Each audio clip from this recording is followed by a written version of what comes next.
Press Start Podcast. And welcome back to the Press Start Podcast. I'm your host, Vic, aka Mr. Never Chill, and this is episode number 121, a Palindrome episode. And this week we do get to welcome back our special guest, Paul, aka Inhuman. Oh, How we doing, gentlemen? Appreciate the invite again. and this week I get to welcome back one of my co-hosts, Scott, aka Scoby1.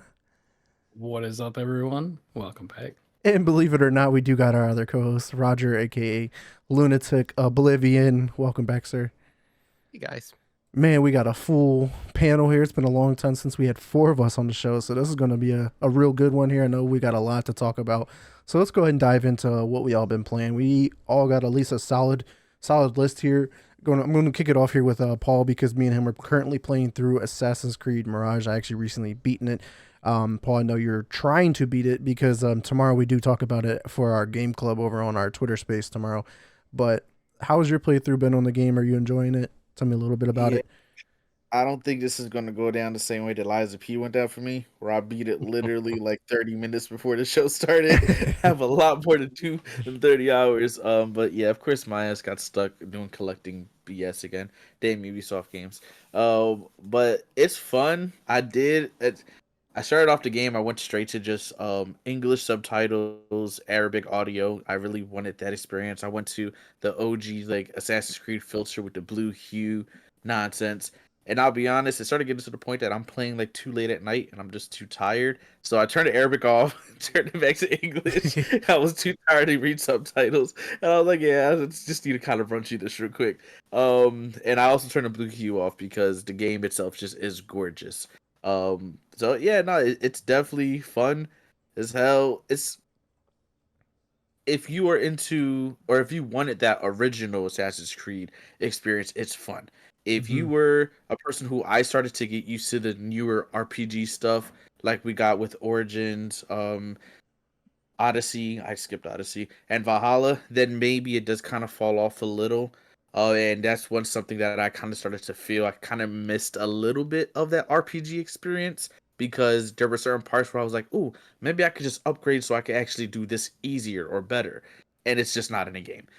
So things like that kind of took me a little bit away from it, but at the same time, I'm accepting it for what it is. And the B team did a great job of doing what they could with the time that they had, I guess. So yeah, I'm enjoying it for what it is. Right. It could definitely use a lot of improvements, But here's to the next Assassin's Creed Red for the RPG experience. Yeah, for sure. Yeah, it was to me a really good experience. I can't wait to dive much more deeper into the game tomorrow.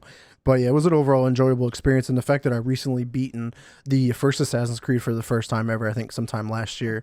This is very much comparable to that game. Like, it really, really plays very similar, but I can tell where like they took it one step better. Like with the whole pickpocketing. Like in the first game, it really felt meaningless. This game actually felt purposeful, and I love the new pickpocketing mechanic.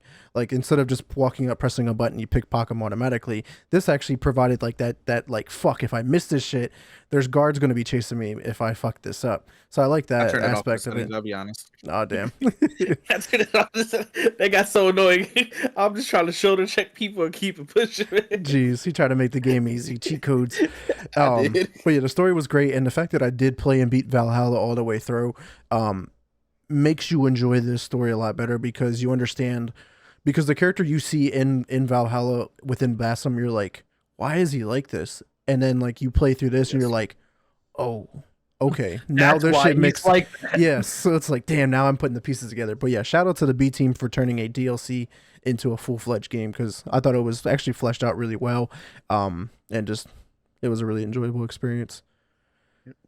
But Roger, let's talk about some of the games you've beaten, because I know that there was a recent game that came out that I know you played and was enjoying that experience from Starship Troopers, but it looks like you went back and played some older games from them.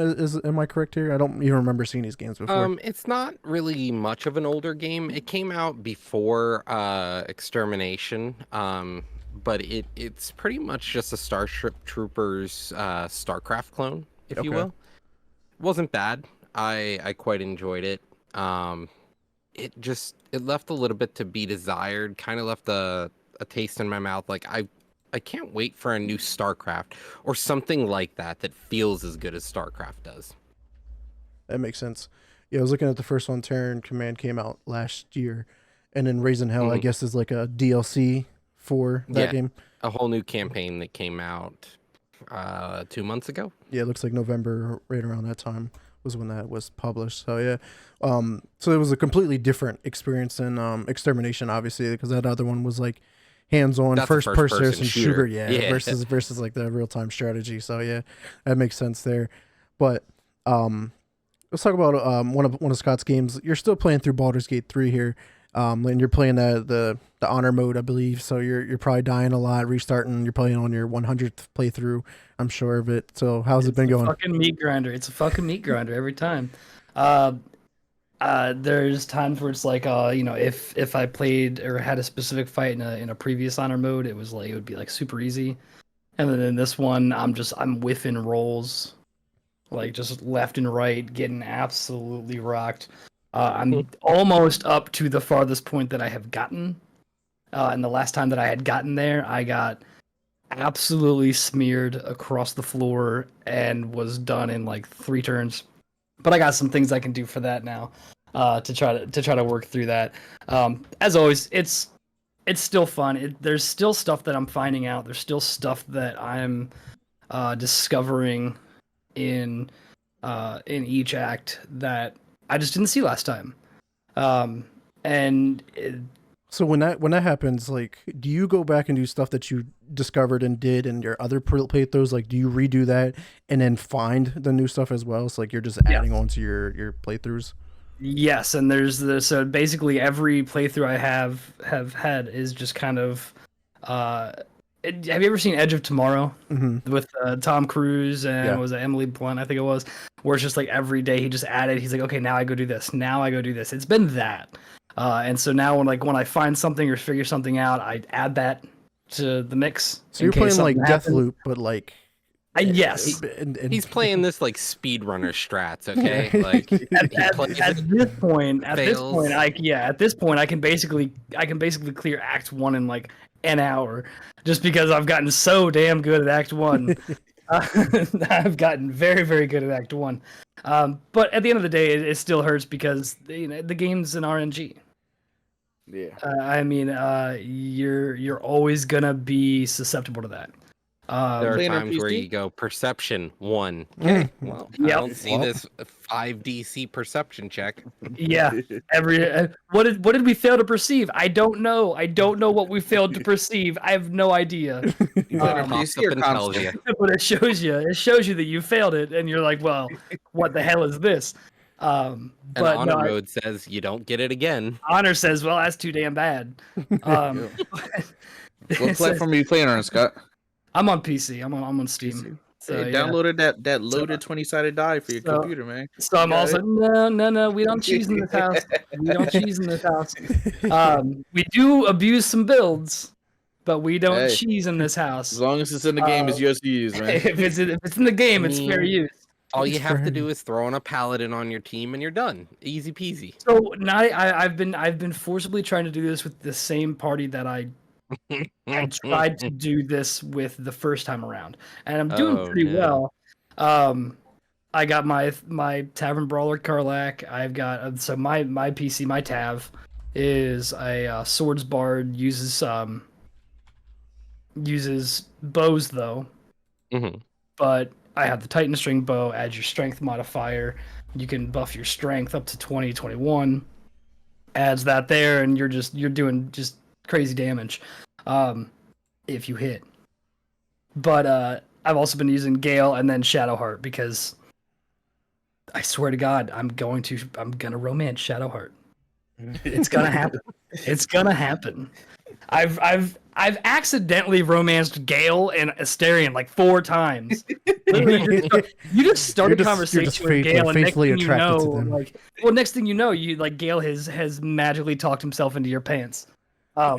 Even though his breath just smells like magic shoes. The dude has fuck me eyes all of a sudden. Bro's got Riz. He's got Riz.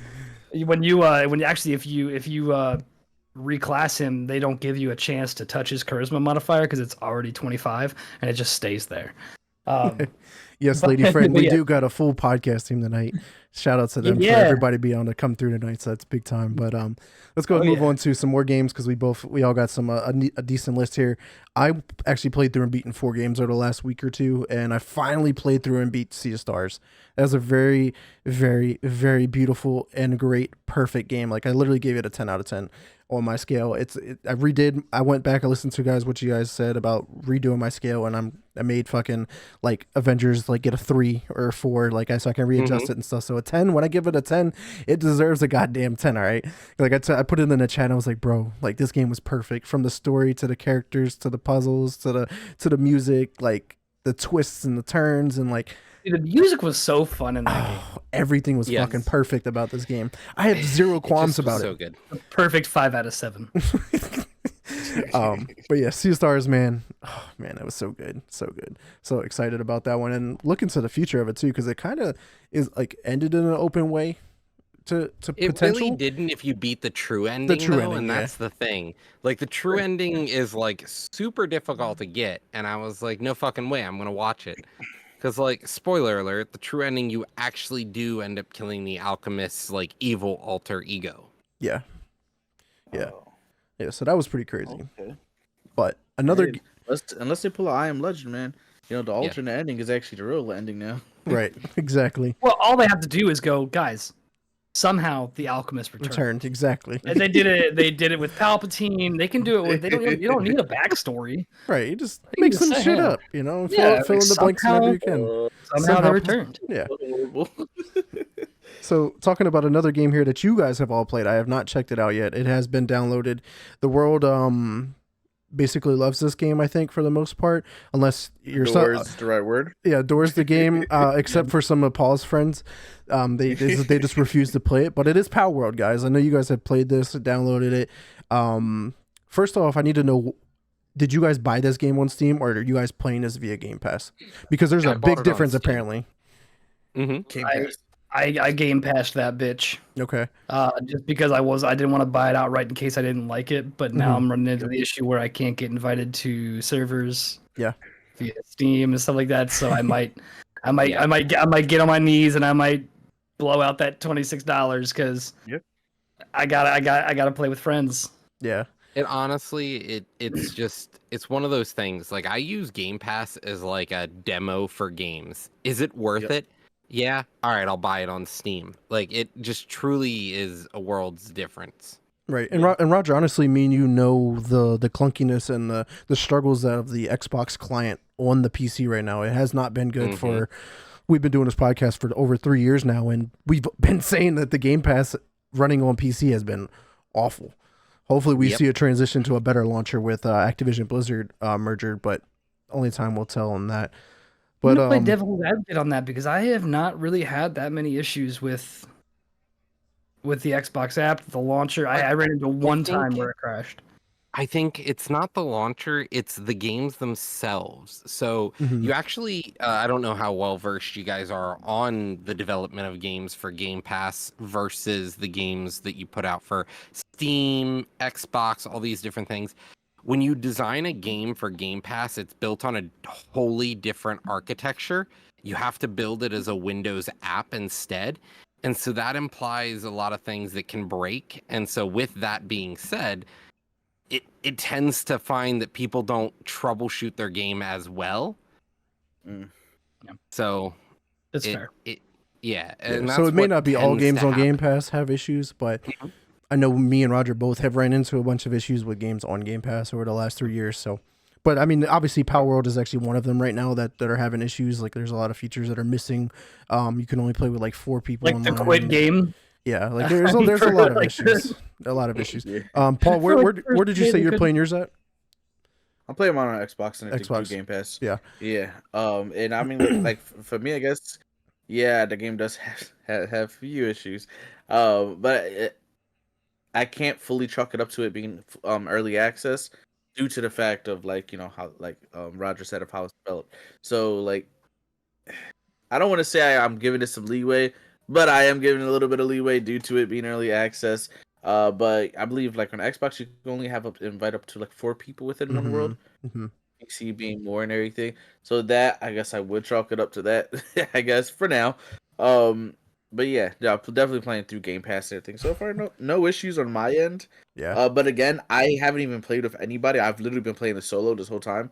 I'm just Same. kind of weird like that. I like playing the shit solo. Same thing I did with like Craftopia. Yeah. I don't even know if you can let people in that. But regardless, yeah, I enjoy playing these games solo. For sure. Yeah, I ended up starting a server and playing with Disney. And honestly, Marshmallow, let me be honest, this isn't more polished than a Pokemon game. I It don't is know. just as bad as a Pokemon game. It's so Straight up. crazy. Oh my god, is it horrible some days? Like it is truly horrendous how bad it plays. They plagiarized Pokemon so hard they even kept some of the shit that made Pokemon suck. My dude, I threw a Pokeball and Pokeball. I threw a It's been happening Palworld sphere, a everywhere. Pal sphere in the game, and it hit the guy and then just sat there in the air and did nothing. And the pal just looked at me, and I was like, "I'll wait for you, bud. You take your time." Take your time. Oh man, that's great. Well, we're going to be talking about Palworlds a lot more here in a little bit because that is one of our main talking points of tonight's show. So we'll save a little bit more of that for later. I do want to talk about a couple of my other games that I've beaten. First off was the Invincible, Roger. This was a game that we both were intrigued when this game was revealed not that long ago, and it is based off of that book from I think the 60s is when it came out. And it's basically it's an adventure video game developed by Starward Industries and published by 11-bit. It's an adaptation of 1964's polished novel The Invincible. And you basically novel? Yeah, novel. Okay. Novel. I heard polish, and I was like, Polish, my bad. Is it polished? Yeah, Good. it's a polished one. Yeah. But no, you're basically on this planet Regis 3, and some weird shit starts to happen, and like you wake up and you're like, what happened? Like, and then you start to discover like you landed on this planet, your crew is separated, and you find your crew and they're all fucking in the loony bin, and you're like, what the fuck's going on? And I'm not spoiling the story, but like you get to the end and you're like, holy fuck, like this shit is crazy. Like, and apparently there's 11 different endings to the game. So, and they could be pretty drastic on how it ended. I actually got one of the bad endings because there's bad endings and good endings, and I got one of the bad ones, unfortunately. Like but bad, like your character was bad, or bad is in like I died. A really shitty ending. My character Okay. dies at the end. That's bad. I did That's not fair. survive. It's fair to I say did it's not bad. make it off of the planet because there is a possibility of leaving the planet and surviving Agreed. and That getting is, back on. that is a bad ending. This game was a $30 game, was not on Game Pass, but it was a game that I really wanted to check out. And it was basically a walking sim game. It was very similar to Firewatch, where like you don't have contact with any other player physically, but you're talking to somebody over a radio the whole time. And it's just like, it seemed really fucking out there. But it was a really solid game. I think I gave it like a 7 out of 10. It was a good game. Wasn't something brand new. It wasn't like over the top. There was some clunkiness when it came to the controls and whatnot. But overall fun experience. I definitely recommend checking it out if you are like a sci-fi enthusiast like I am. I love anything sci-fi in the space and checking out new planets and whatnot. Recommend it. But if you're not willing to spend the 30, definitely don't do so. The other game though I did check out finally was the game Venba. Not sure if you guys are familiar with it. It is on Game Pass, but it's that game where you play as like a family from India, and it's like centered around like cooking recipes that are from like your grandmother. But I got to play this with my fiance who does not play video games, period. And it's a 2-hour experience. You can play through it in one sitting, beat the game, and it's really touching. It's really like emotional. I know Lauren was not a fan of the art style, but it was a really nice game. Beautiful colors. It was really nice to see like that culture brought to the forefront, because we don't really see a lot of games set around the Indian culture. At least I don't. Well, and it's really cool that we also just had Thirsty Suitors as well, which was a fun sort of thing, and it also touched on that whole Indian cuisine idea as well. Yeah, it was really awesome because like this family's from India and they take this move to Canada, and like they're worried about staying true to their own like customs and their cultures and speaking the language. And then like they have a kid, and like the kid is like being brought up in Canada, and they like want the kid to still have those Indian cultures, but he's like, I don't want to because like I feel like an outcast. Like I don't feel like I belong if I do that. So I want to pretend to be a Canadian, like a kid that was born. Canadian. Yeah. You know life's bad if he wants to pretend to be Canadian. Yeah. That's awful. That's awful. Nah, But, that's interesting. I might have to get that game to check out and everything. I definitely understand that feeling. Like for me myself, being Puerto Rican and actually being born here, like stateside, not being from the island itself, people from the island will make you feel like, hey, yo, you're not Puerto Rican. Yeah. Yeah. It's funny. We were talking about my friend Pito, that. right? We're talking about my friend Pito. Yeah. He's Puerto Rican, but like he doesn't know Spanish. That's PITO, by the way, not PEDO. We discussed that before the show. Pito, okay? Pito. Yeah. Little emphasis on the I there, okay? Yeah.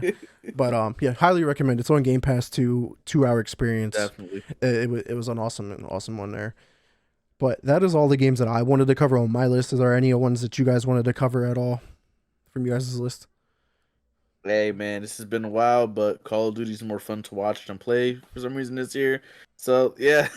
I was about to hit on the new long season. time. Yeah, I was about to hit on the new season a little bit, but I think we're all kind of in the same boat and feelings. I'm gonna be honest. I think Warzone's dead, bro. Like, We'll see. I mean, Fortune's Keep is supposed to be coming back. Fun. We don't want Fortune's Keep. We want pictures of Spider-Man. We want Verdansk. We fucking want Verdansk, dude. That's what we want. We want Verdansk. We want Verdansk. Like, give us our shit. You're giving us everything except for the shit we ask for. That sounds about right. That's typical Activision Blizzard. I'm just gonna jump at Superstore one last time, man. Let me drop it. Right. So, before we move on to the industry news, we normally don't really cover upcoming game releases, but there were 3 big ones that are coming out this week that I just wanted to quick highlight that could be in our games played next week. Roger, I know you're a huge fan of these games. I know it brought some excitement and some curiosity. Is Song of Nunu, a League of Legends story. This is one of those story-driven games from them. Are you probably going to pick this one up? We're seeing Riot have a lot of games in the past 2 years. They've had I think 5 titles now centered around, and that's not including the one that's coming out for Teemo, I think, as well.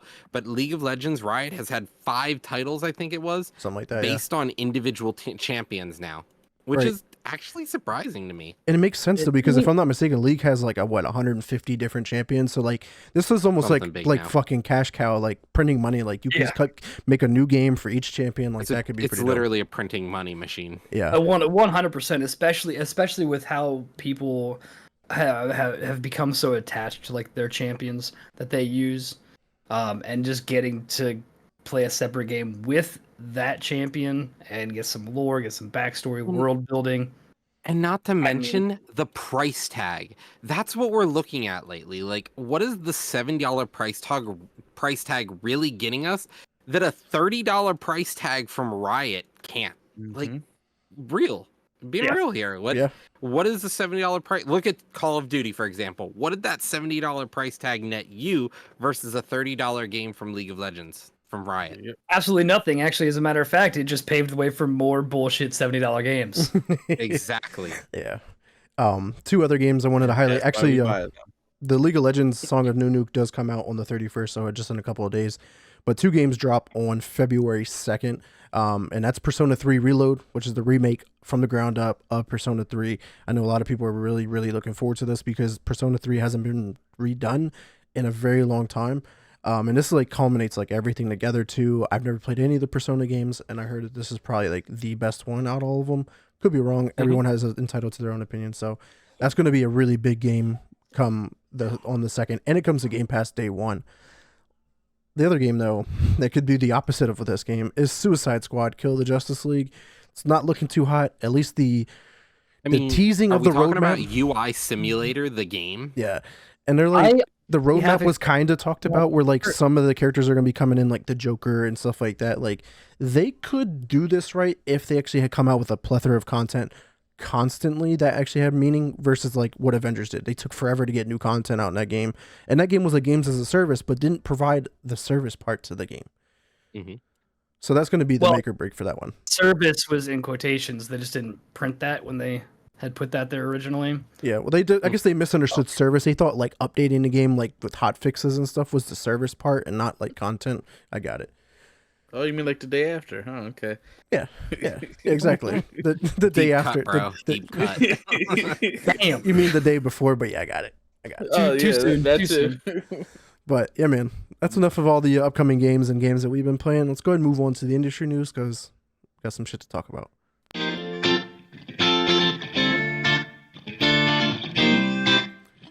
And T, you have not missed the Palworld segment. We'll be getting to that in our gaming news. We just talked about their experience playing it. We'll talk about it a little bit more here in a little bit. First big topic of the night, though, and it kind of is just stemming from last year, are the layoffs. Last year we saw like 60,000 layoffs in the gaming industry, and we're already at about 30,000 layoffs in total. And we're only in January, guys. We're only in January, and we're at 50% of what happened last year. And it's continuing. Riot Games is laying off 530 employees. That's about 11% of their total. Microsoft is also laying off 1,900 of its gaming services employees, and that's about 8%. Before I kick it to one of you guys on making some comments, just to give you some like insight and stuff like that, like people were like starting to realize like this was inevitable. They're calling it the COVID bubble because a lot of these developers were hiring because it was easy to hire. You could hire anybody in the world to work for your company because you could work from home. Did not have to come into the office. So hiring was just like, okay, hire. We got these big games. We got to get them out faster. And that's also part of the problem is the sustainability of $300 million games. Like those big, massive games are not sustainable. PlayStation is clearly telling the world this is not it.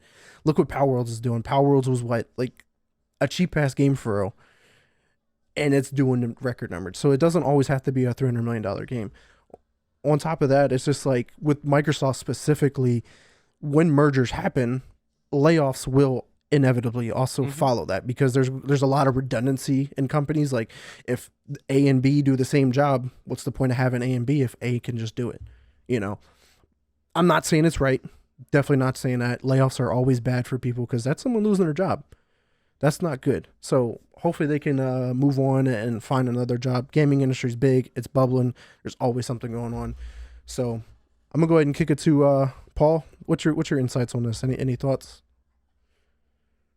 This is a rough one because anybody losing their jobs is just, excuse my language, but it's fucked. Like it just is.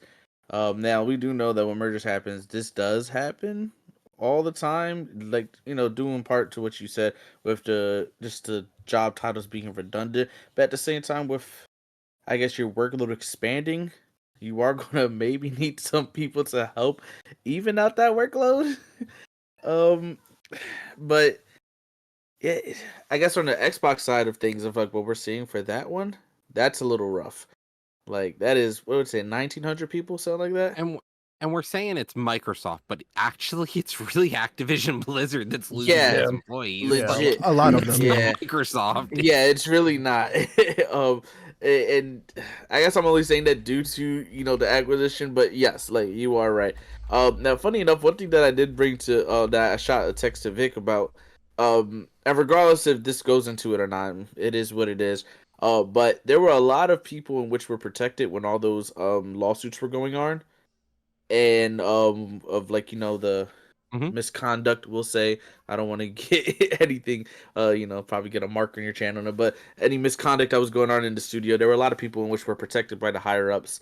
But now that that protection is gone, I'm not saying that is what's happening, but it would be interesting and would be kind of cool to know if at least a lot of those people got, you know, the boot out the door. At the least, if those people that were protected by the higher ups for the nasty stuff that was going on behind the scenes.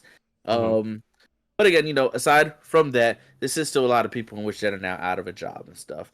So a lot of studios been put on Twitter too that they are hiring as well. My only thing is that this is an industry-wide thing that's just going on as well. So it would suck if someone goes to a new studio and then that studio makes cuts too, and they let go of the newest people there. So it's definitely a rough cycle. And what really sucks, though, as well, is we always have new people joining the job market. And every second there's a new person joining the job market, and they're now losing jobs to people who've been in the market because of layoffs. Yes. So, like, it's making this a harder industry to join. Yeah. Which sucks. Yep. Yeah. Couldn't say any better. It kind of leads people to, like, what do you do then? Do you, like, start your own studio? That's kind of a... Which we're seeing a lot of. Yeah, but it's not as easy as you say. It's not. Like, it's we're not seeing a lot of it. Yeah, and but like they're not handing those loans are out like that anymore. those are people who have thousands of dollars and can do this kind of thing. They've been in the industry. We're talking about like people who just want to get into gaming as a career. They're like, fuck you, bud. You don't have 15 years, 20 years. It's like, okay, guess I won't get into this industry. Yeah. And then what happens when we finally see the collapse of this industry? Because now we don't have a fresh workforce. It happens with, public jobs. Yeah. Yep. I mean, look at games like with Cuphead or Wizards of Legend.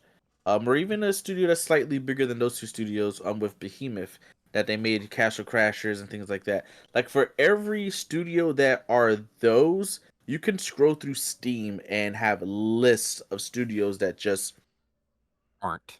Yeah. Like, it's just a breeze in the wind. That's all it is. It's crazy. Any thoughts on this, Scott, at all?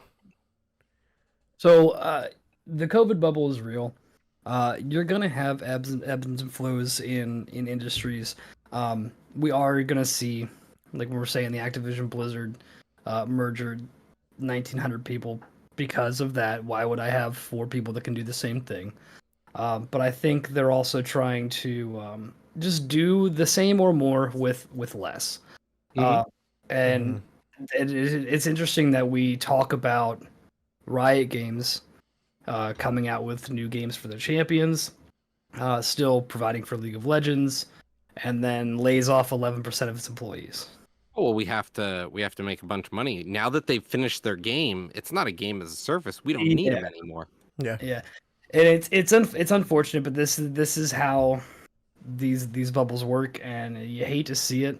I do agree with your sentiment, Paul, that hopefully some of the douches that were getting away with some of the nasty shit over at Activision, hopefully they are part of that. But until such time, that's really pure conjecture.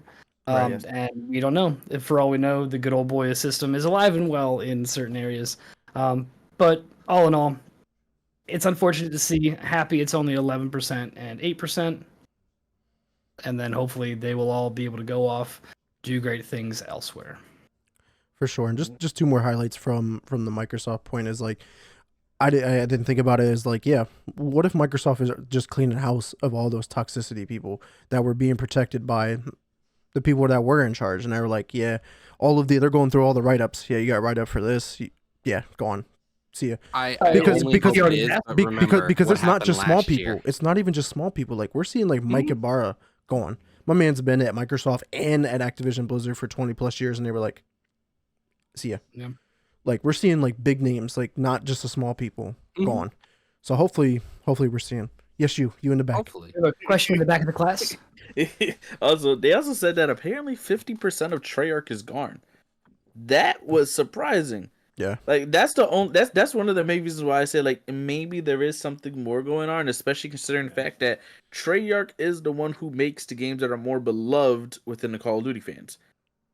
So why the studio that kind of brings the most love from fans, and obviously the fans spend the most money on from that studio, 50% of them are gone? I don't know. Yeah. It's the same thing as we had last year. Let's be honest here. Microsoft laid off a huge portion of their staff and then had a giant concert for the CEOs only. Right. It's crazy that we did cover that too. Yeah. Yeah. Like, I mean, look at this. All of a sudden, we like move on from an article, and 6 months later, we're like, Microsoft can't do no wrong. And it's like, I mean, they just did this last year. Right. And what's even crazier though is Microsoft just became the second company to pass the $3 trillion worth mark. Record profits and still laying people off. Yeah. Yep. Like, I'm a bit confused. All right. Have you thrown a pizza party and tried to feed over 1,900 people? It's expensive. Okay. Oh, of course. You can't cut the slices in half like back in middle school. You can't get the slices thin enough. You just can't do it for 1,900 people on 4 Papa John's pizzas. It's not gonna work. You gotta get rid of them. So let's talk about the other $3 trillion company, Roger. All right. So the other $3 trillion company here is Apple. So Apple is now opening their app store to game streaming services. Interesting decision here. Yeah, this is like one of other things that they finally like opened and changed because of the whole Epic lawsuit with them. So this is awesome to see because now we can actually officially get that Xbox cloud gaming app on there, as opposed to the workaround of going to the website, adding it to the home screen. Like, it's so dumb, and it does not work the greatest. Now it's going to work really good, and Fortnite finally gets the return to the Apple marketplace. Damn straight. You know what's Apple really got weird? their cheeks clapped and they were like, maybe we should do this.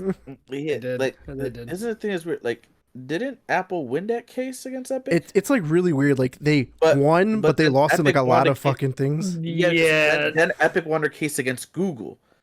which Define is- win. Yeah. Yeah, exactly. Yeah, because the EU was still coming after their ass regardless. Because So the main technically- lawsuit about the Epic versus Apple was the whole 30% margin, like they wanted to Yes. keep. So Apple's still allowed to keep 30%, but Apple now has to allow you to make a payment via the internet or through an app without paying that 30%. So like Yeah. you have to allow the workaround, but like you could still keep your prices at 30% or whatever.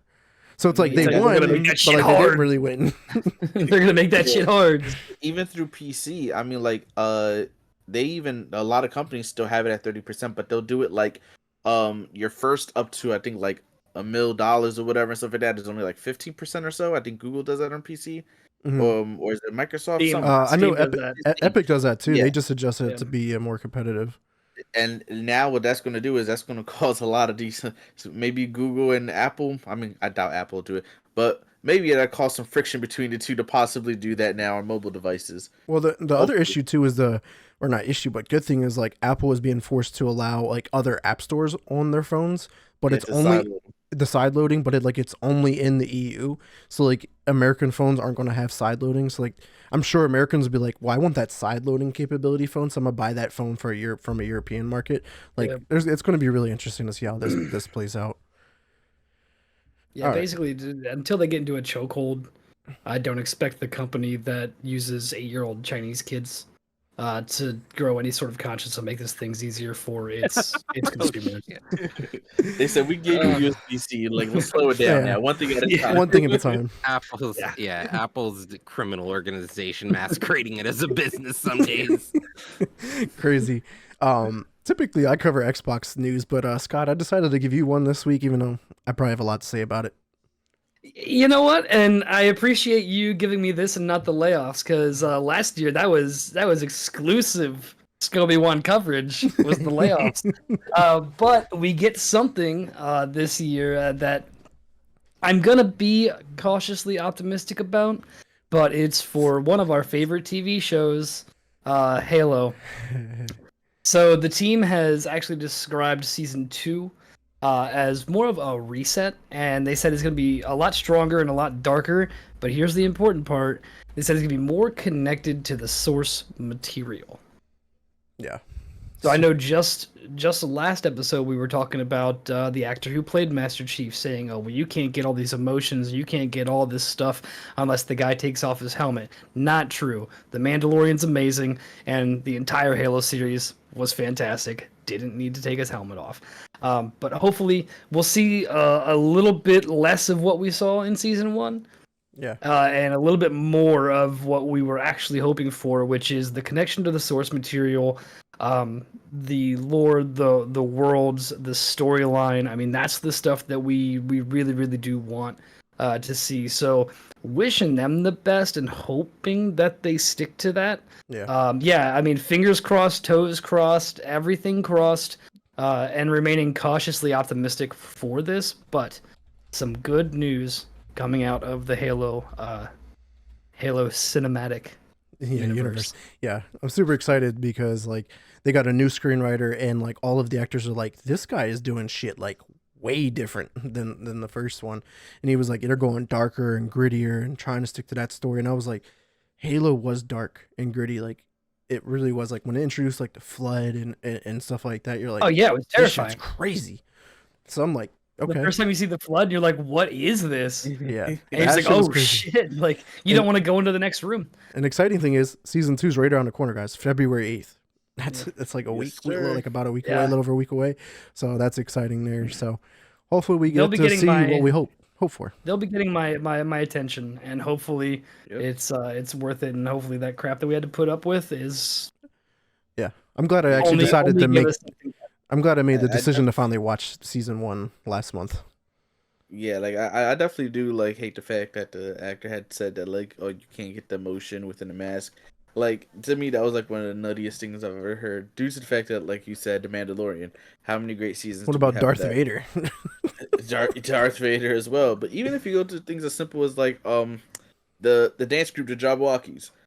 Yeah. Anyone who's ever danced said, "Oh no, you can't put on a mask because you can't get the emotion from it." Once they popped onto the scene, why did all of that go out the window?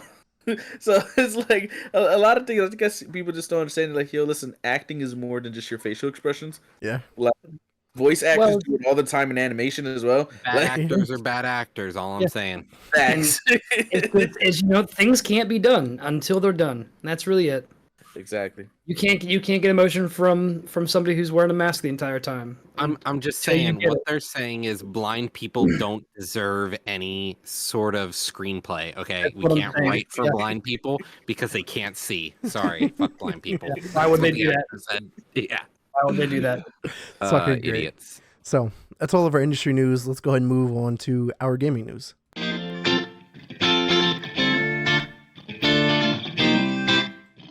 You guys are a trip, man, for sure. So, kicking off the gaming news with the Xbox, and I am leading this one. In the news, Blizzard has partnered with ESL Faceit Group to bring esports back to Overwatch 2. The Overwatch Championship Series will feature global participation and have 2 major tournaments in 2024.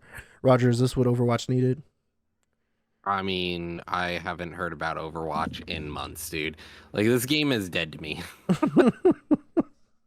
And honestly, yeah, it's probably what it needed, but is it truly going to work out? I don't know. Yeah, I mean, I hope it does. I mean, like, we need more of the CDO, the esports presence in the shooters, I think. Like, more of it, because, like, Call of Duty's, like, big time. Like, we have Rainbow Six, we have Halo, but, like, they're not big. We have Valorant, which is big, I guess.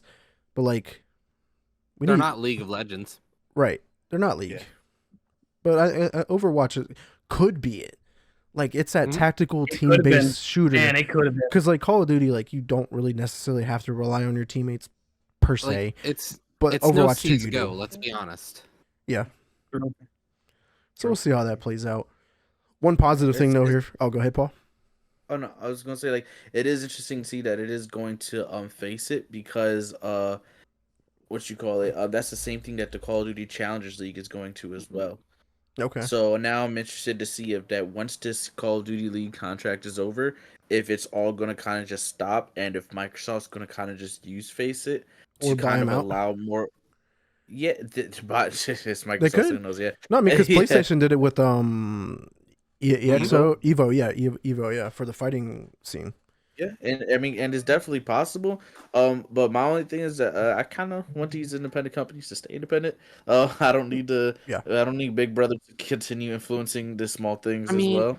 I'm sitting over here watching Idiocracy, like, welcome to Costco, I love you, and it's like Costco's an entire city at this point. That's what it feels like with Microsoft. Like, Microsoft's like, you shit on a Microsoft toilet, you eat out of a Microsoft fridge. I mean, we already got the Microsoft fridge. Yeah, that was a joke. I forgot. And the toaster now. And the toaster. Yeah. I'm sorry. Yeah, the Xbox Series S toaster, and there's 3 different versions of the Xbox Series X fridge. By the way, there's different sizes now. I got the big one right here next to me.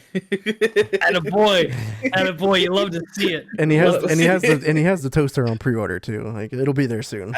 Funny enough, I don't, but the wife did ask me what I wanted for Valentine's Day, so if she loves me. If she loves Xbox toaster. And the thing is, when it toasts, it puts the Xbox logo on the bread too, like when it toasts. Hell yeah, it's amazing. You need it. You have to have it, obviously. Like, obviously that is necessary for like that is right there on Maslow's hierarchy of needs. Right at the bottom. That is one of the things that you absolutely positively need. Xbox. It's not a redacted version, you know. Welcome to Xbox appliances. But just to finish off the Faceit thing, I think part of the reason why, and even the Call of Duty League, because the league, honestly, numbers are slowing down a little, and it is slowly dying. Same with the Overwatch. What really killed it was the fact that they're telling these companies you need 25 mil to buy a spot on the league. That's insane. Now they waived it eventually with Overwatch, and they said, y'all cool. They didn't do it with the Call of Duty League. So it's kind of like, all right, now you're pretty much just making it only the highest bidder can be part of it. That's kind of killing the league. Or killed. So, yeah.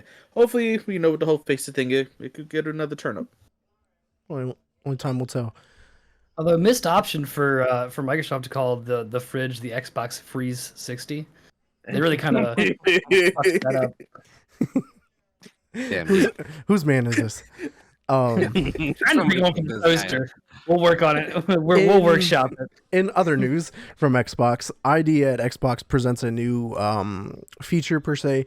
They're going to be doing a indie select, which is going to be able to bring more attention to indie games, which is awesome. It's going to be similar to like that back in the day on the Xbox 360. To play off of that is like they always had that arcade like spotlight. Like they always spotlighted some new fresh games that came to the Xbox arcade, which at that point was indie games at the time. So like Castle Crashers or N Plus, like some of those games that I remember playing. Yeah, that's great, and it's really awesome to see that they're doing it here. And I'm gonna get it up on screen because I was like, oh, this is pretty cool because I love those indie games.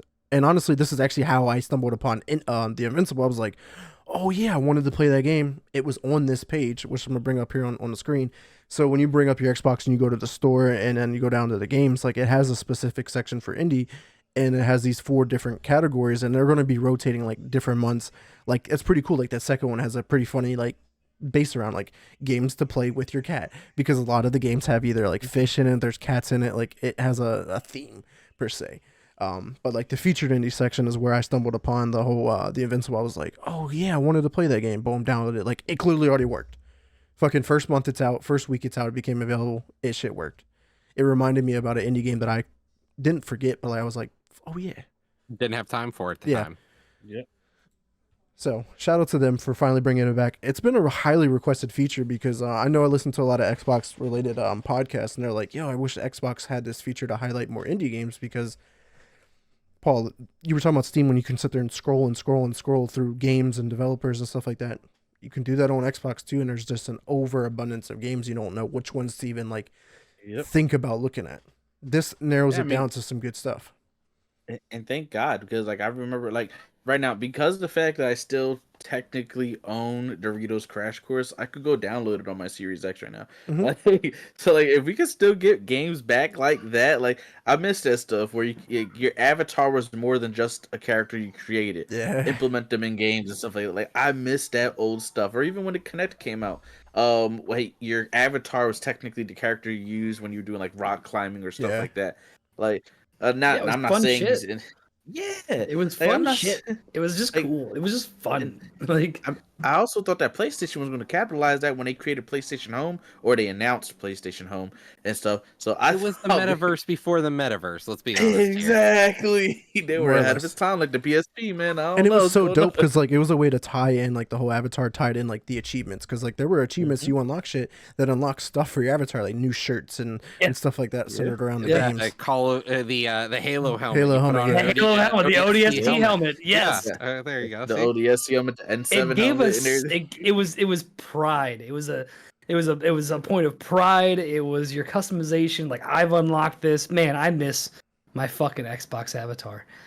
Damn. And the thing is, like, Xbox still has it. In my account, I still see it. Yeah, but say they still have it. They just don't utilize it in any way at all. I know, but it's because even like when you went to your friends section on the 360, like when you used the blades, you were all hanging out. You were all right there, and if you were in a party chat, like all you guys were in the same like group. Like remember Netflix? Oh my god! Oh, the watch parties, the watch parties on Netflix. Yeah, dude.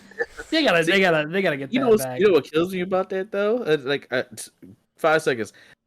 Phil Spencer already said that he wants more games that could be more family-friendly stuff, so that it could go to a bigger audience, which I understand. That's kind of how, like, most games are capitalized now. Appeal to the youngest audience, to the oldest, and you can get everybody in cool.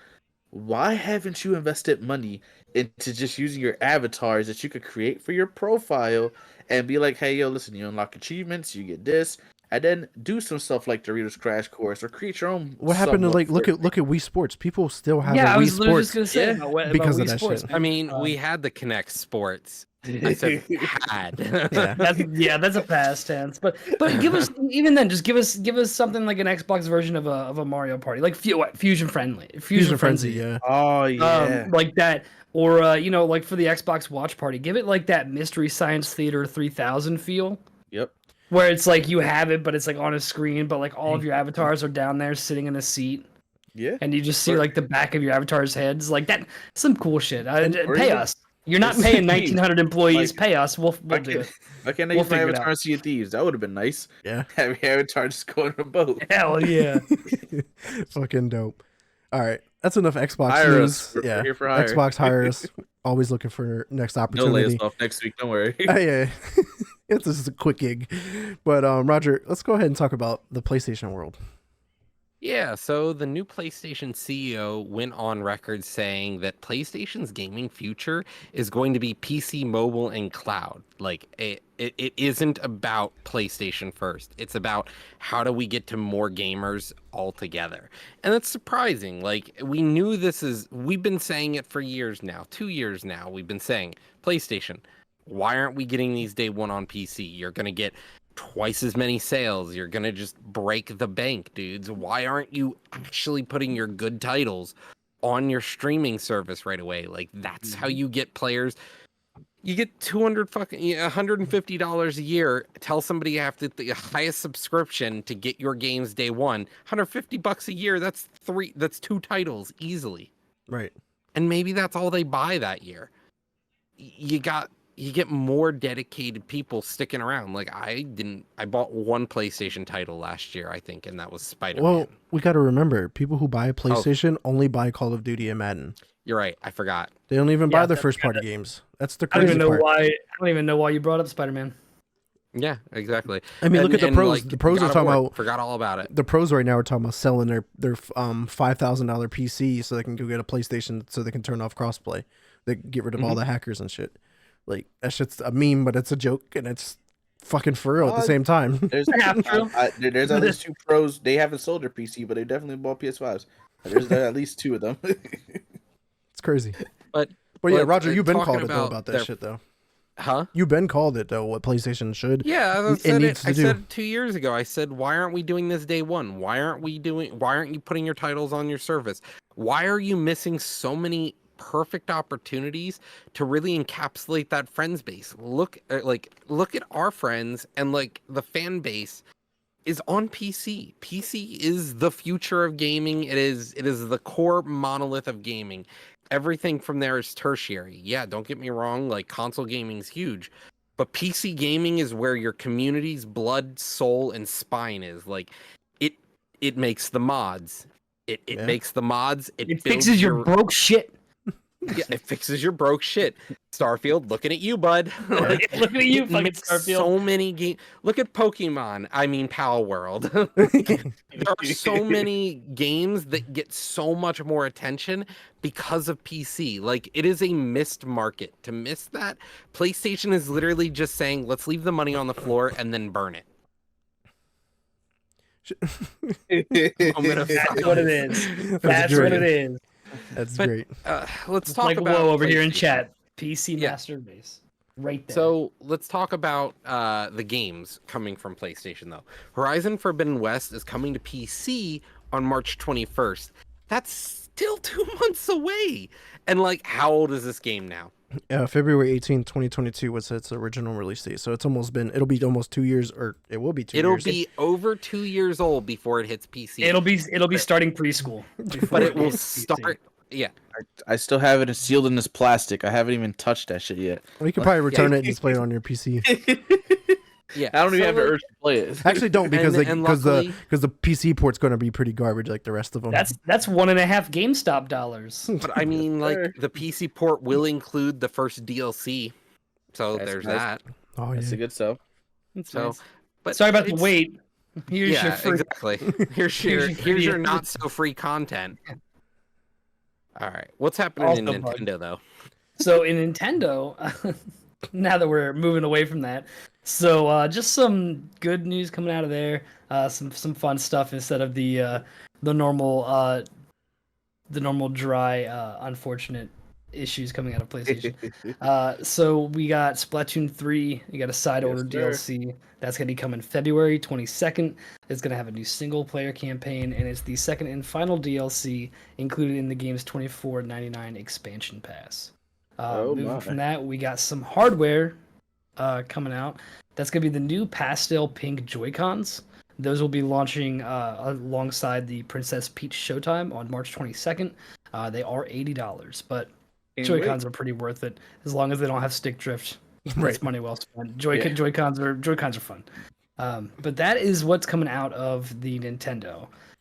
Now, it doesn't come out of Nintendo, but it rhymes an awful lot with something that came out with Nintendo, and that is our big discussion. Yeah, we also be talking about Nintendo World or whatever, right? You know, the other big thing is coming out of Nintendo will be lawsuits, and that is, of course, for the world's favorite game right now. Yeah, this year's Hogwarts Legacy, guys.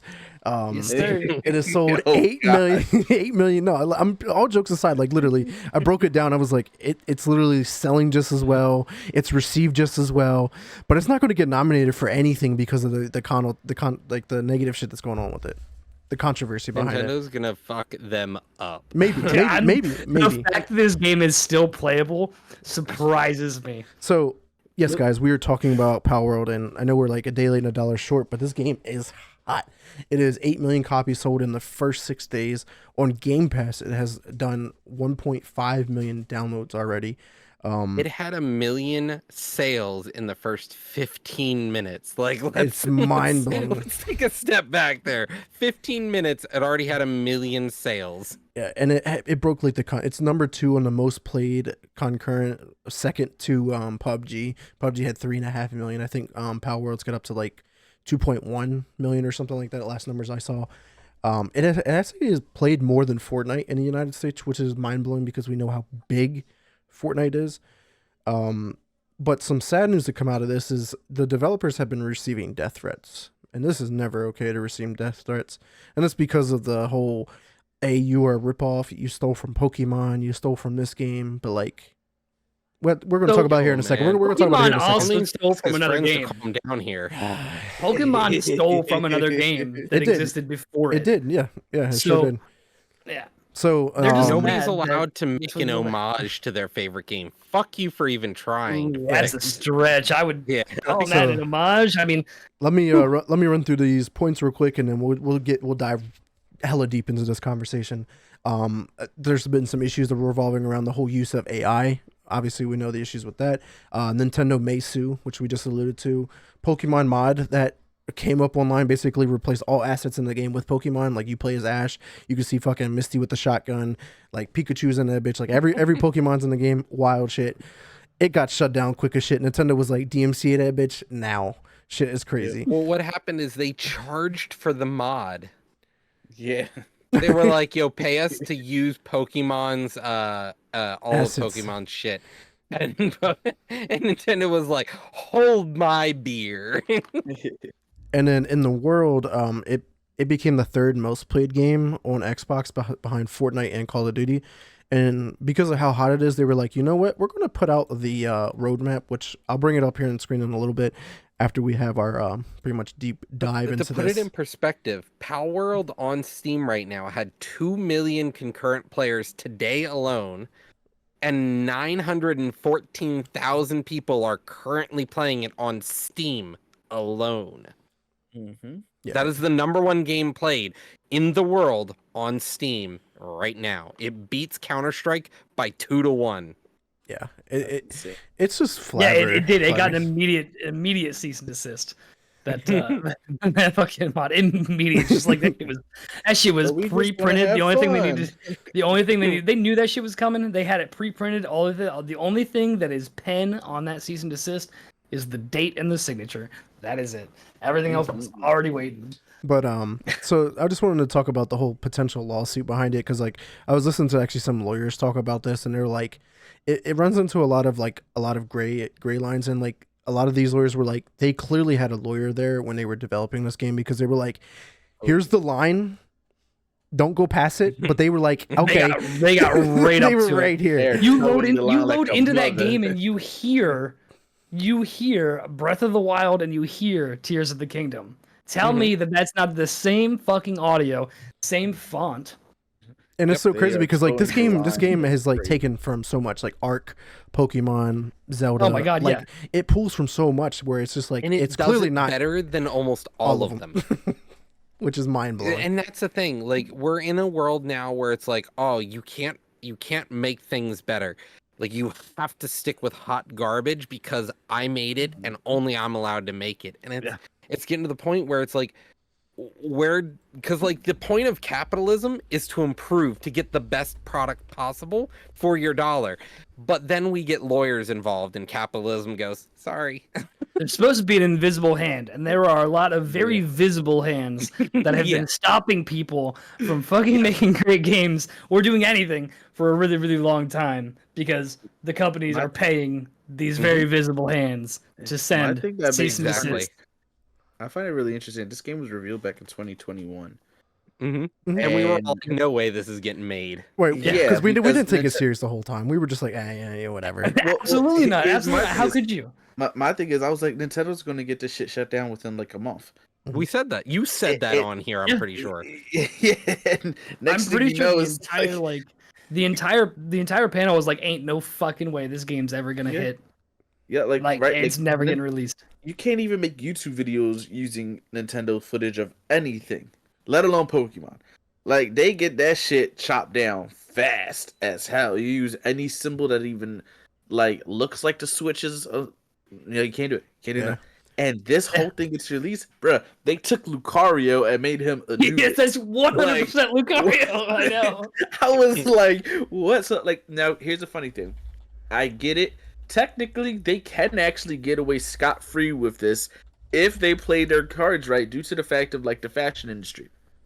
The fashion industry, there has been lawsuits left and right with this all the time, and so much so they don't even sue anymore because you're going to go to court and all they're going to say is no, it's inspiration. And So- you cannot put inspiration in a court. Yeah, I'm gonna get it up here on Called an screen. homage. IGN put together a nice slideshow comparing the Pokemon versus the PALs. This is the first one. Let's see, and then the comparison with Pikachu. Okay, I'm looking at it now. Next up, we got Vulpix and Charmander compared to the Firefox, I guess. Yeah, that's 100% Vulpix. Yeah. The Penguin. But, like, Piplup. the thing is, Yeah, like, hold on. penguin. Yes, what's it? there's 1,000 Pokemon, okay? Like, there is 1,000 Pokemon. How do you not accidentally butt up into it? Like, at some point, if it didn't look like a Pokemon, we'd be like, that's a fucking Digimon right there. Or the first boss battle, the level 11 Chillet, that's totally the fucking like I think it's the dragon from like Spirited Away or some shit. This one's Like- a good one with the Meowth. Like it's clearly the same eyes in the mouth. Well, first off, But- fuck But that Meowth. it's on 4 instead of 2 Two, legs, sir. So, That Alolan Meowth is dog shit. Yeah, premise. Fucking yep. Slowpoke and whatever that other one is. they're not even the same color, my friend. Like, we're pulling, like, yeah, there are some clear things, but, like, There's the that's not even painting. close. The Fuck pen that. king. They're Right. not Neither is even this the one. Same, like, like, we're getting so far off. Like, oh yeah, they look remotely the same, and I was like, yeah, Napoleon. familiarity Pack is there and for a Napoleon, yeah. reason. Yep. Yep. Oh man. Oh And I god, think it's this so is funny. literally just But this gonna be did the whole- something. This did Sorry, go ahead. something that Pokemon never could. First off, free labor. Secondly, health and wellness for your pal. The Electabuzz Yes, is the Electabuzz. is really fucking close. that's Yo, kind that of the dude, more on the that dude nose has one. been kicking my ass.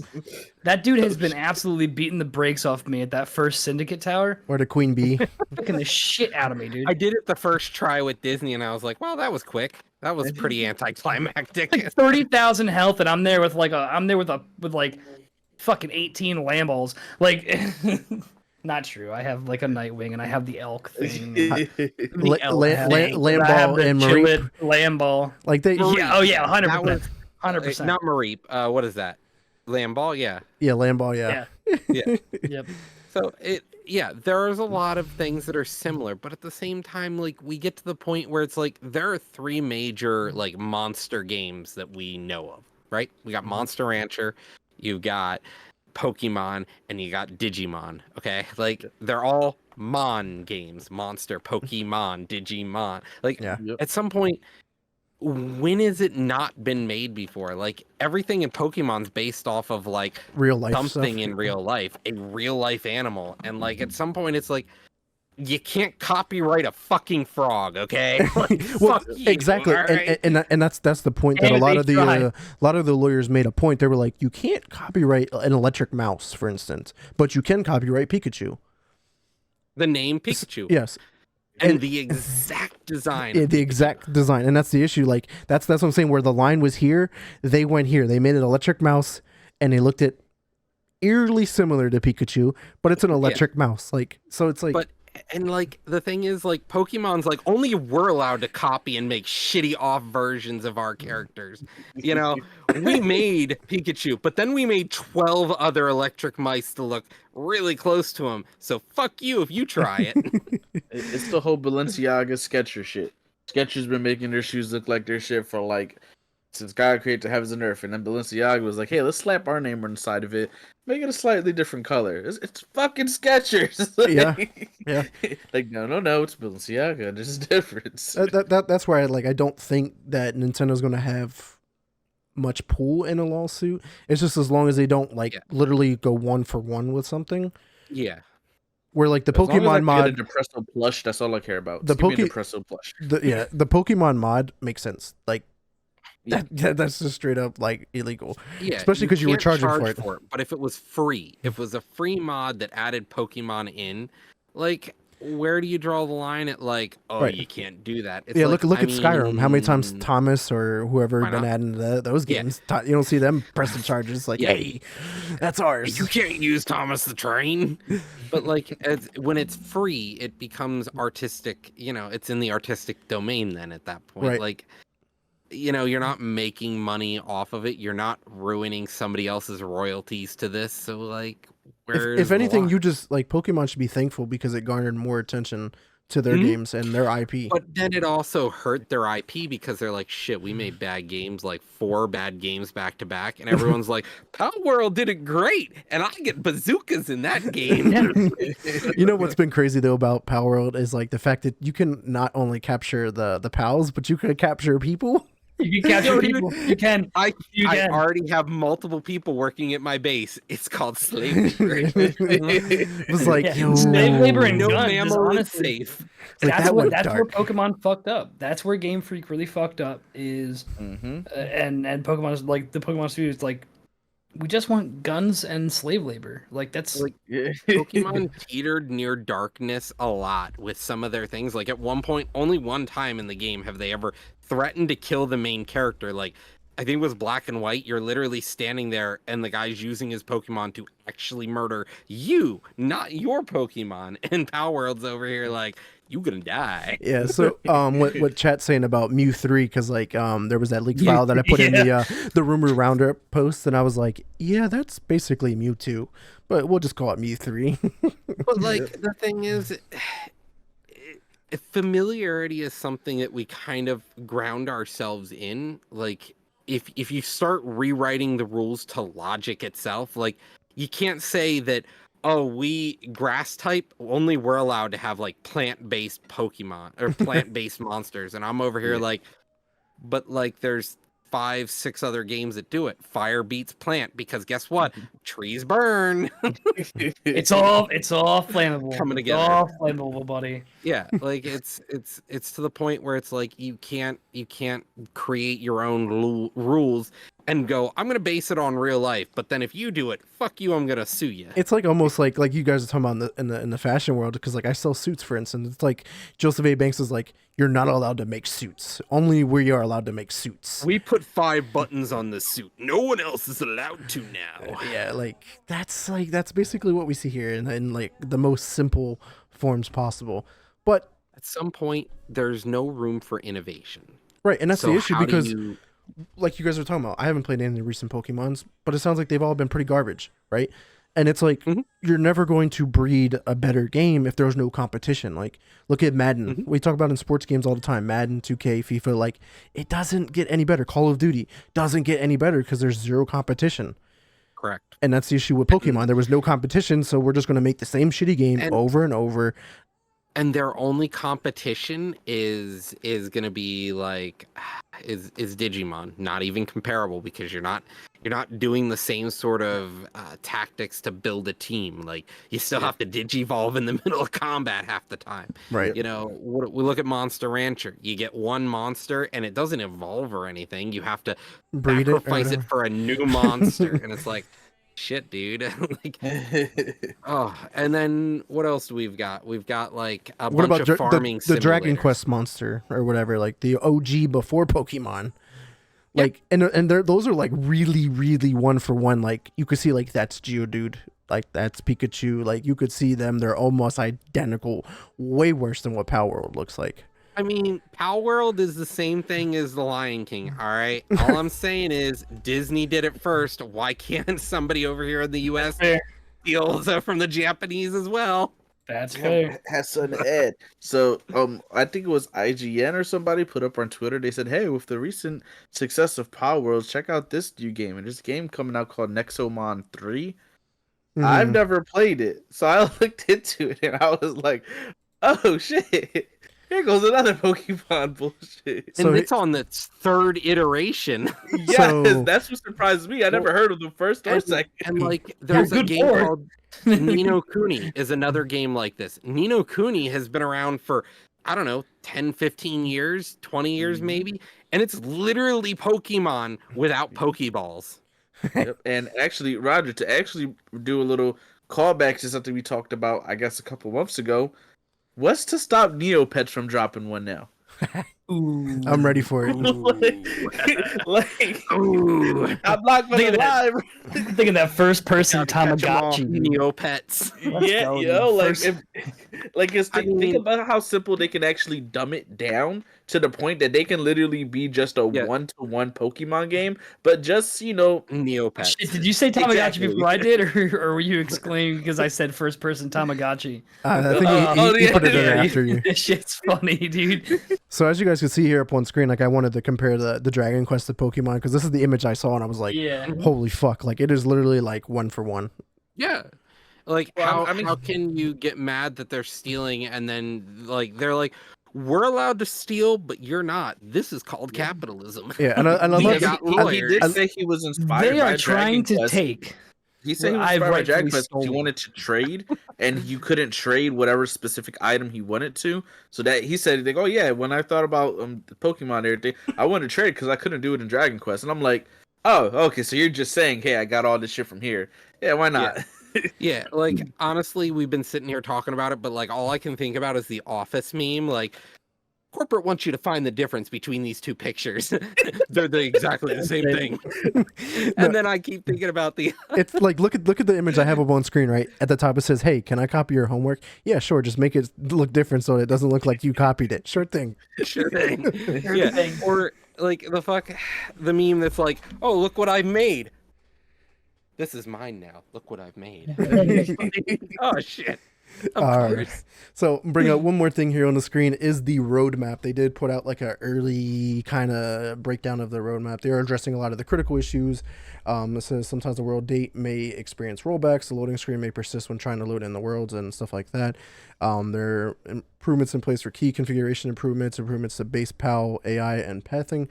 And then planned future updates where this is where it gets really cool. Like, they're adding PvP. That's going to be pretty dope. Raid bosses, which are kind of in Pokemon now, I guess. PAL Arena, which is PvP for PALs. That's the key right there.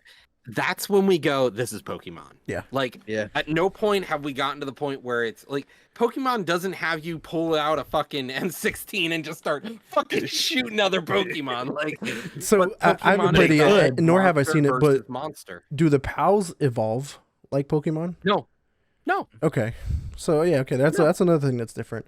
Steam and Xbox crossplay is coming. Various Xbox feature improvements, server transfers, migrations, improvements to building system, new islands, PALs, bosses, and technology. So like, they have so much coming to the game. And did they patch that bug where I keep fucking dying? Yeah. Except for get to fucking eat. Pokemon did the base building first, and everyone was like, "This is awesome," and they were like, "Yeah, but we're only going to do it once." what is that, Ruby Sapphire? Like you had to have like the one move, the hidden move, and it was like a hidden base. You had multiple moves. Like I think you could cut through a tree and it would lead to a base, or you could break down a rock and it would lead to a base, and you could do whatever you want, and you would be able to build a base, and then you decorated it, and it was cool. And Palworld's like, yeah, why can't we do that? But take it to a whole nother level. Yeah, and don't get me wrong, the base building is fucking horrible. Yeah, It is. It is fucking very horrible. bad. I have fuck all for feng shui. My base looks like shit. Here's a box. I'm in the middle of a walking path. That's where my berries are. that's great. You walk out the front door and there's my fucking little ranch. And you gotta walk around it. So how about the story behind like one of the developers for Palworld? Like the main guy was like, yeah, I hired this guy from the gas station. Basically, he has no experience, but I put him in charge of like some of the character design. I was like, that's hot. That's fucking crazy. Like my man just hot. come up. That's why people are getting laid off. They're like, yo, fuck, we can get somebody from somebody from Soko. Yeah. We can go down to Wegmans if or I'm not Giant mistaken, and I just think he grab was somebody. Yeah, apparently he's he's more specifically about the shooting. Like he wanted somebody that can and actually like was good at doing shooting, but he found a guy who just really loves shooting games. Because there's not many people apparently around them that are into shooters. So for what it's worth, I mean the idea is for sure there. Like if I was like who off the street would know the most about like guns, what they look like, everything like that? Gas station attendant. 100%. Dude's looking 100% like every day, every other day, like they're probably getting robbed. So like it's like building their DNA. Robbed. So like I get it. Does this barrel look correct? Yeah, I saw it yesterday. It looked great. Yeah. Your rifling's reversed. You gotta. Yeah, that's fucking great. So. Enough Palworld talk. I'm sure we'll be talking about this game for the next couple of weeks for sure. But Roger, let's talk about the other new hotness that came out too. Yeah, last week's release, Like a Dragon: Infinite Wealth. So Sega has this thing where they just don't know how to make games, it seems. Or at least they're taking the Ubisoft model for, I don't know, DLC. Let's make a feature that's part of the game DLC instead. So New Game Plus is actually stuck behind a paywall. You have to buy the second level or third level, the second or third edition of the game, not the base game. The base game does not include New Game Plus. So once you beat the game, is it good for you? Yeah. When I dropped this article into the chat, I was like, "This is really bad for gaming. Mm-hmm. Like, this is not good. Like, we don't need to see that this is okay. Like, we can't be like, hey guys, we like this idea because all of the other companies are going to do it. Because we talk about New Game Plus on here all the time. Like, why doesn't it launch with games and it comes later? Like, look at Spider-Man. Spider-Man 2 is not getting it for fucking who knows when. Alan Wake 2 didn't get it right away. Does it day one, and they're like, you gotta pay for it. Yeah, we had to put that extra money into this shit, man. So he's gonna be like, oh wait, we could charge for that. Yeah, that's wait. Yeah, exactly. New Game Plus coming to PlayStation first. PC gets it next year. That's the New Game Plus. You got to play your New Game Plus on PC. You can't even play it on PlayStation. But other positive of say that again. I was gonna say one more, or at least a positive thing from this game though.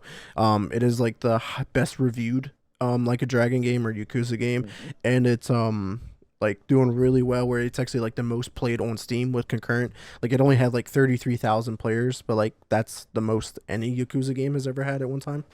And it's a single player game. That's the crazy part. Like, yeah, at some point, like single player games are getting harder and harder to find a lot of times, because we're getting those like 1 to 4 player games, or MMOs or online lobby games. Like this is just strictly single player, and it's a lot of times you play when you can play, not you play at peak hours. Right, because obviously we've seen the success from like Hogwarts Legacy last year, had like 800,000 play it, and I'm looking at it now, they're the eighth in line on Steam. Another single player game, Elden Ring, had 953. Cyberpunk had 1,054,000.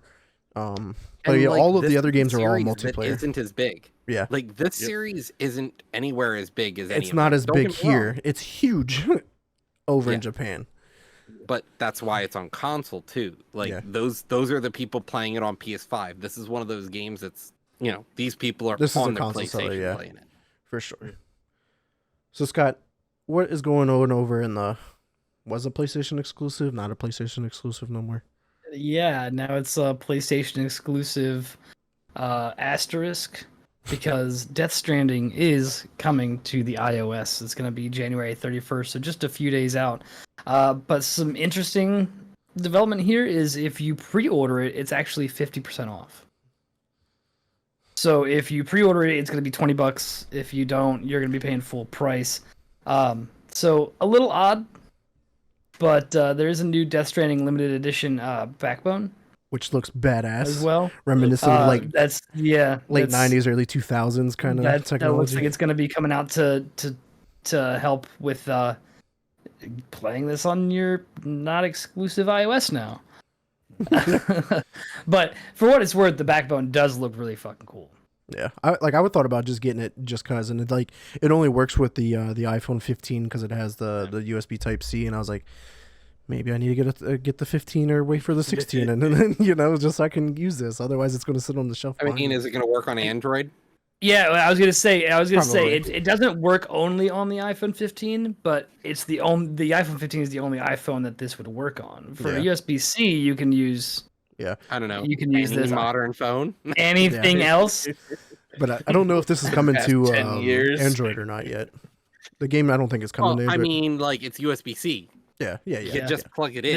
This should be just a plug and play, just a universal. That's the beauty of playing on a normal consumer operating system. And Welcome, to further that point, so at work we have HP docking stations, but they're the USB-C docking stations. And having an Android phone, I got curious one day, and you can use it's called Samsung DeX, so your phone just turns into a desktop. Mhm. But on my phone, I also have the Knights of the Old Republic mobile port. Hey, let's go. So at one point, just for shits and giggles, using the USB-C, I was plugged into a docking station, had two screens up, and was screwing around with Knights of the Old Republic. So I think the Backbone's going to be just fine on an Android. Oh yeah, I'm sure it will be, and it's awesome too. Like what Backbone recently added was the ability to use it as a Bluetooth controller as well. So like you can I could hook it up to the Xbox or the PC without connecting like a phone and stuff. It looks a little bit goofy, but it works. It would be really awesome if you saw that, like if you had the USB, you hook it up to your Xbox, and then you could still put your phone in there and just get additional. Like that could be features like on the the map, phone. like the map in the game would appear on your phone. You're like, Yeah, all right, cool. like your What do you think map this is? or your fast travel. What is this, 2010, where we were trying to The experiment Wii? with actually cool features? Yeah. Come on, Oh, the dude. Division. The Division, yes, dude. Yo, It could be the drone on your tablet. Yo, bro, you don't understand. Like that was such a heartbreaking thing. They were like, "Yo, you could just drop in your friend's game on your tablet to help them out because you get the control a drone and then hop out." I was like, I mean, dude, the Division wasn't that cool because like I did that on the Wind Waker. I was like, I'm Tingle now, bud, throwing bombs. we need to bring some of that back. 2003. yeah, the whole companion app thing was like a 2-year thing, and it They was tried like, yeah, doing it with that's it. Splinter Bring that Cell shit 2 back. with the spider bot. And I was like, oh god. Yeah, like even Call of Duty tried to do it, like with the stat tracking and the heat maps and the maps and the joining tournaments or joining clans and doing the Call do of Duty different Elite. stuff. I was like, yeah, I'm Call of Pull Duty. it up and make it. I was make a it your founder heartbeat of it. sensor. Remember, you could be a founder of that shit. It's all marketing, guys. Like, unless it truly, like, unless they don't mention it and it just comes out day one with the game, it's all marketing buzz. It's all for you guys to just slurp up that hot shit. Yeah. Like, that's what it is. It just, how can we generate more buzz? First ever, and then they just don't do it. Yeah, yeah, it it's- was I'm definitely. gonna a go failure give me for my big spoon because I'm gonna slurp that shit up. I love it. sure. Exactly. It's just marketing buzz at this point. All right, Roger. Last one before we get to our quick update section.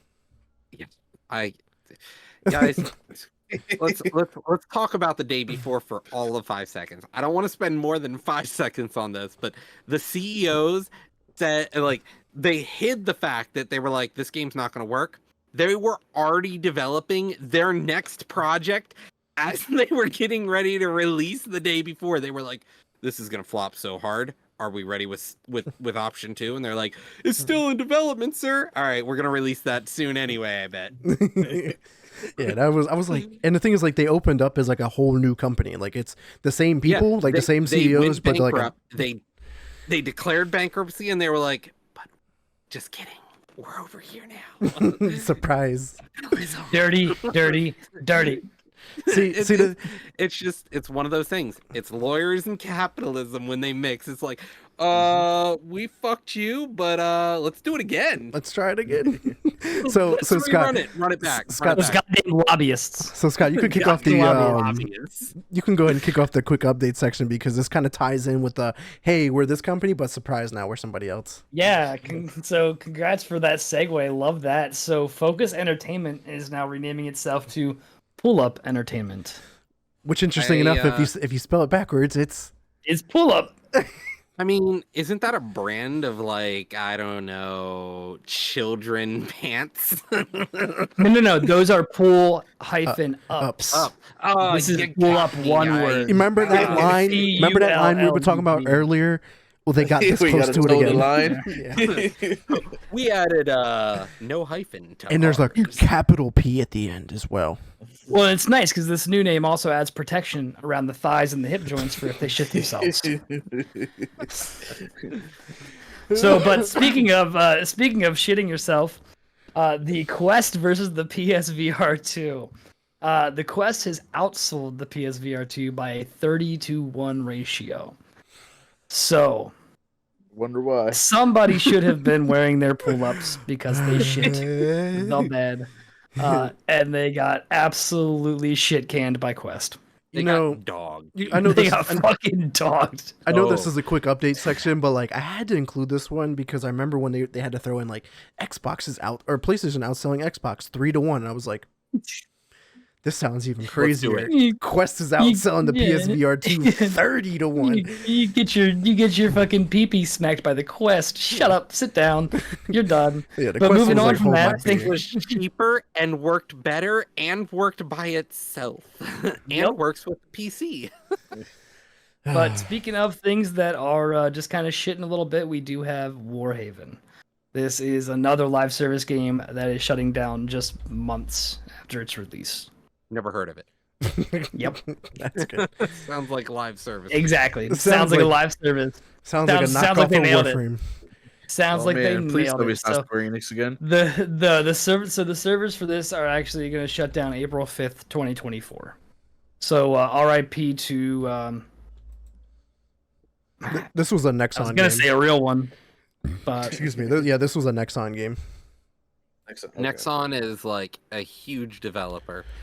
And they just, after MapleStory, they haven't released anything worthwhile, and I don't know. Dave the Diver was the only thing they released that was somewhat okay. Yeah. It did well. Dave the Diver almost got awards. Yeah, for and sure. then But this, and then one final update Yeah, to keep with the theme of getting spanked. Detroit Lions are spanking the 49ers right now. damn, unexpected news there. But yeah, I had to include the whole Warhaven because like we've been kind of covering the whole games as a service and like the issue with like Suicide Squad, Kill the Justice League. Like the issue with that is that it's a games as a service. It could die extremely quick. If you spend $300, you're like, I got all this cool stuff, and they're like, cool, our servers are shut down tomorrow though. Yeah, We only made $300 last month. From some guy Thank you, our biggest He's a supporter, yeah. Steve from Detroit. Steve from Detroit, who oddly only bought Harley Quinn outfits. Weird. Oh man, that's great. Who could have seen this coming? Anybody. It's Anybody with sad. eyes. Because the main thing that now people are arguing is the fact that they're asking people to, or asking developers to do, I believe what Halo Infinite does, where you could kind of retroactively go back and complete any battle pass that you want. And my whole thing about that is, I'm like, hey, what happened to the days where you actually had to complete shit in game just to unlock it? You remember, like the good old Halo days? Like, I could go get this if I go ahead and do that.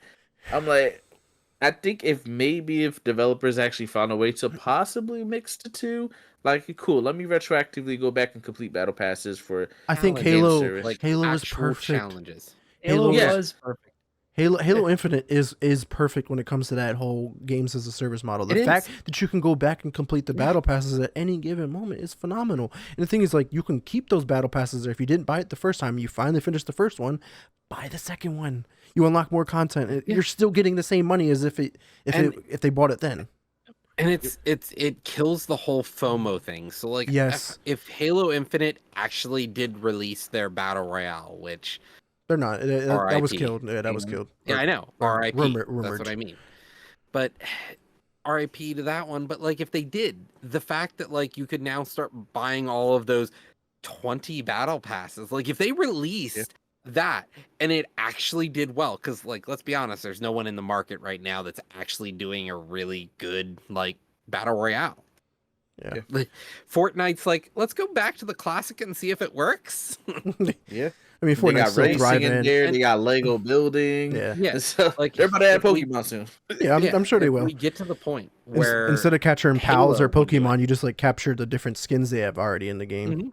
Neopets. Yeah. it's one of those things where we're just like, if you add that to a live service game, it allows you to make the money of the battle passes, but you don't have to have that thirsty audience sitting there ready to go. You make good content, your battle passes will sell. But right now we're stuck in the Call of Duty era where it's we make a battle pass and everyone's like, I gotta complete the battle pass.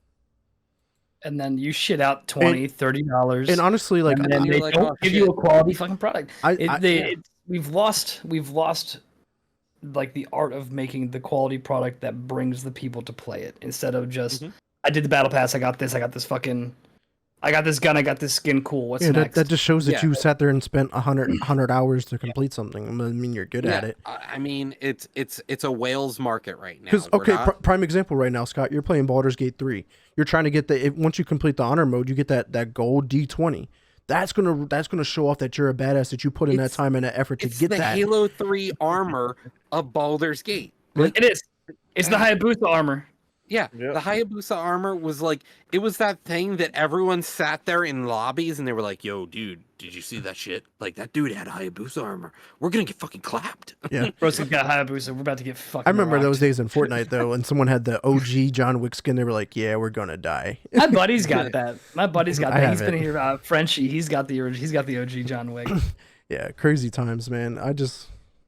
And the thing is, I know about the whole FOMO thing. Like, I hop into COD from time to time. Like, it was on my list of games I played last week, and I just wanted to hop in and play a match or two. Like, I spent $70. I might as well fucking get some kind of play time out of it, right?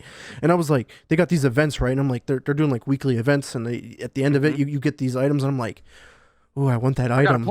I gotta get play. logged But in. I was like, Oh god. but I was like, I'm never going to do it. So I'm like, but I felt that Now sense that of attitude you FOMO. aren't. I felt Yeah, the sense of the FOMO because I know I'm not going to put that time into that But game it anymore. gives you that anxiety, that extra pressure. Like, I literally played one game and got off because I couldn't do it no more. yeah, I sit there and like I got on the COD and I was like, oh shit, there's all this stuff. Like I'm looking at it, I'm like, God, I want two Wakazashis. I want to run around and stab people with two Wakazashis. But I'm like, am I really gonna play COD that much to even care about that? Like, am I even gonna use it? But oh my god, it's only available right now. I gotta do it now.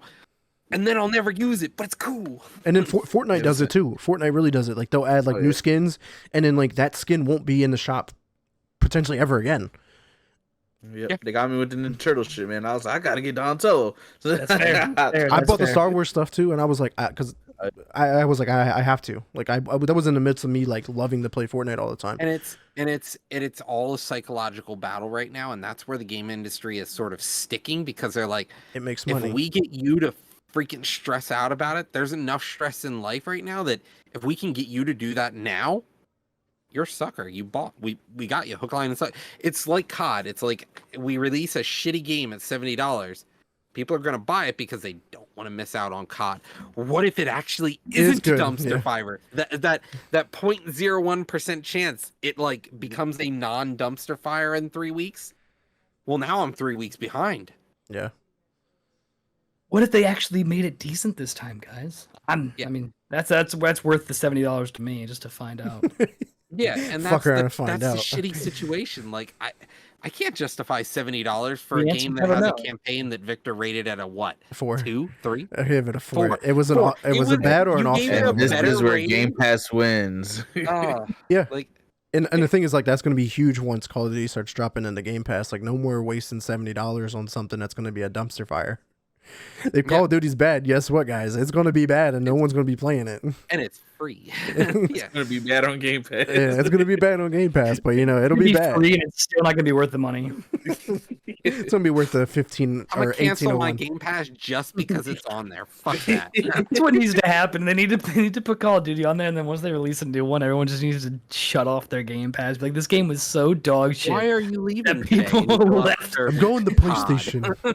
That Oh, people that's left the Xbox's subscription service because That's a COD new was so feature. dog Vote shit. to kick off a Game Pass. I love that one. Yeah. Hey, there we go.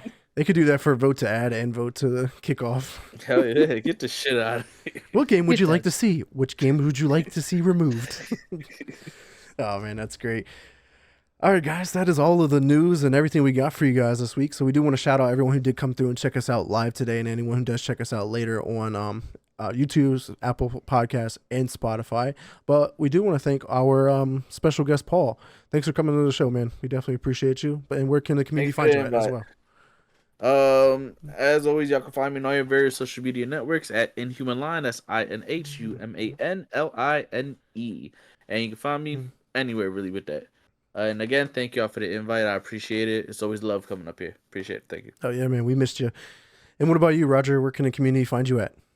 Hey, I'm on Discord almost all the time. All day, every day. Pretty much. And what about you, Scott? You can find me in my bed sleeping because your boy is tired.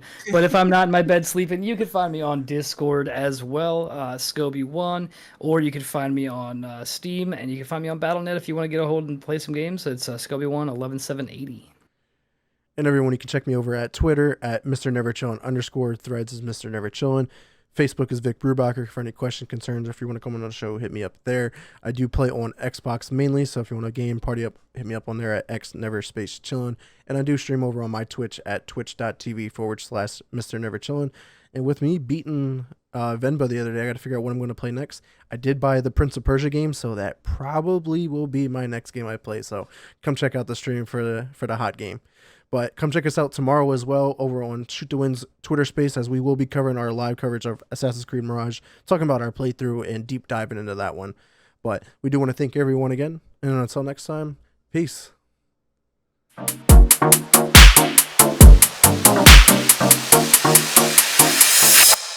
Restart podcast.